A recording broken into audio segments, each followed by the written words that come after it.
আমরা আজকে আলোচনা করব সোরিয়াসিস নিয়ে। সোরিয়াসিসের কারণ কি এটা আজ পর্যন্ত এখনো জানা যায়নি, তবে এটাকে যা গবেষণা এখন পর্যন্ত হয়েছে অটোইমিউন ডিসঅর্ডার বলা হয়।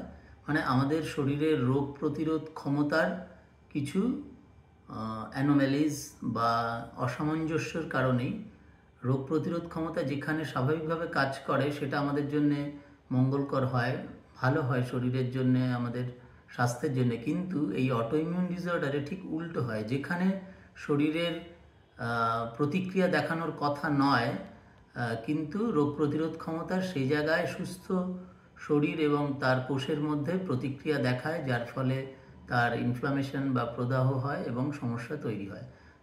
সোরিয়াসিসে চামড়ার একটা অদ্ভুত পরিবর্তন হয়, সেটা হচ্ছে স্কেলি বা খোসা আঁশের মতো কতগুলো র্যাশ তৈরি হয় এবং চুলকোনোর পর সেই আঁশ তুষের মতো উড়ে বেরোতে থাকে, চুলকোয় প্রচণ্ড। ড্রাই মূলত শুকনোই, এখানে কোনো ডিসচার্জ বা কোনো রস বেরোতে দেখা যায় না সোরিয়াসিসে। এবং এক্ষেত্রে কিছু পরিবেশগত কারণ দেখা গেছে যে রোগের কারণ বা রোগকে বাড়িয়ে দেয়। মানসিক কোনো স্ট্রেস বা চাপ, পরিবেশগত কিছু কিছু কারণ, যেমন কোনো পেশেন্টের ক্ষেত্রে শীত, গরম বা বর্ষাকালও সমস্যাকে বাড়িয়ে দেয়। এবং এখানে কারণ সেই অর্থে কোনো জীবাণুগত বা কোনো অণুজীব যে এই রোগ ঘটায় এরকম পাওয়া যায় না। তবে জিন এক্ষেত্রে একটি বড় কারণ হিসেবে, যদি কোনো পরিবারে সোরিয়াসিস থাকে সেই পরিবারের সদস্যদের সোরিয়াসিস হওয়ার সম্ভাবনা বেশি দেখা যায়। আজকে আমরা, এবং আরেকটি কথা এক্ষেত্রে মনে রাখতে হবে যে এই রোগ কিন্তু সম্পূর্ণ সেরে যাবে এরকম খুব কমই দেখা গেছে আমাদের হোমিওপ্যাথিক ট্রিটমেন্টে। খুব প্রথম শুরুতেই যদি হয় তাহলে রোগকে অনেকটাই নিয়ন্ত্রণে রাখা যায়, কিন্তু একদম আমি ওষুধ খাবো, সেরে গেছে আর ওষুধ খাওয়ার প্রয়োজন হবে না, এরকম কিন্তু দেখা যায় না। যখন যেমনভাবে সিমটম বা রোগ লক্ষণ পরিবর্তন হয় সেই অনুযায়ী আমাদেরকে ওষুধ পাল্টে পাল্টে দিতে থাকতে হয়।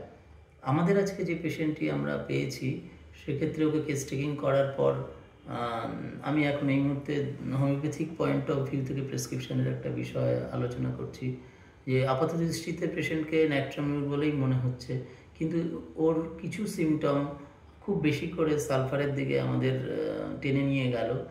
সেটা হচ্ছে ওর স্নানে অনীহা এবং স্নান করতে গেলে যে খুব শীত করে, এটা সালফারের একটা ইম্পর্টেন্ট সিমটম। এবং একটা সবসময় জ্বর ভাব, ফিভারিশনেস, এবং চেহারাটার মধ্যে সোরিক প্রিডমিনেন্ট একটি ক্যারেক্টার আমরা দেখতে পাচ্ছি।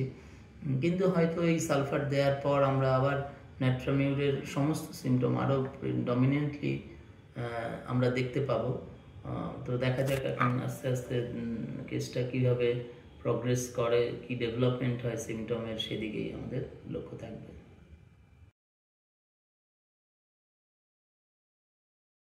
চুলকায় কেমন এগুলো?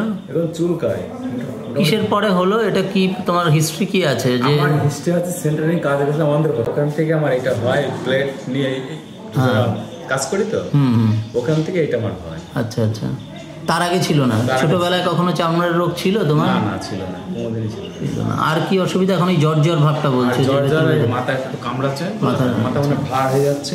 আর রাতেই জ্বরটা আসে? দিনে যতক্ষণ রোদ্দুর থাকে তখন জ্বরটা থাকে না অতটা? এখনো আছে। খেতে বসে জল খাও? বারে বারে জল খেতে হয়? হ্যাঁ, জল খেতে হয়, খেতে বসে জল খেতে হয়। জল পায়খানায় যাচ্ছ না? পায়খানা যাচ্ছি, আবার সময়তে যেতে পারছি না, পেটের সময় ব্যথা হচ্ছে। মিষ্টি খাও কি? মিষ্টি খুব? না, মিষ্টি খাই না। মিষ্টির দিকে আগে খেতে? মিষ্টির দিকে খুব ঝোঁক ছিল? আগে খেয়েছি কিন্তু অত ঝোঁক না। আমি মিষ্টির দই আমি খেয়েছি। মাংস মাছ? হ্যাঁ, মাংস মাছ আমি খাই। আচ্ছা, আর টক নুন খেতে? নুন লবণের দিকে? হ্যাঁ, লবণটা একটু বেশি খাও। রুটিতে অম্বল হয় তোমার? রুটি আমি খাই না, রুটিতে আমার আমাশা হয়। দেখি আঙুলের ওই জায়গাটা দেখাও যেটা তোমার বেড়েছে বললে। না, আঙুলের ওই জায়গাটা। এটা কত বছর হলো? এইটা তা প্রায় 7-8 বছরের উপরে। আচ্ছা, এটা হঠাৎ করে এরকম হলো না? হঠাৎ করে এটা হয়েছে। ঠিক। বংশে তোমার প্রেশার, সুগার, হাঁপানি এগুলো আছে কিছু? বংশে ছিল না আমাদের, না, কিন্তু আমার ছিল। না, তোমার বাবা মায়ের কারো? না, ছিল না। টিবি এগুলো কিছু ছিল না?